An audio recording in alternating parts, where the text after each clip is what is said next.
حدیث نمبر 11۔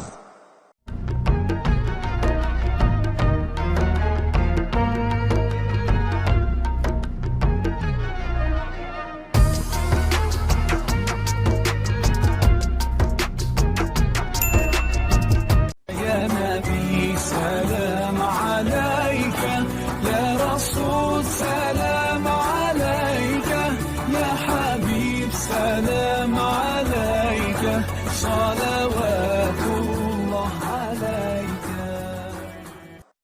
لوگوں نے پوچھا یا رسول اللہ کون سا اسلام افضل ہے؟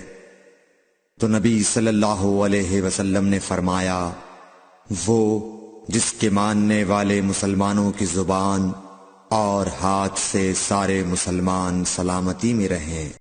حدیث نمبر 11۔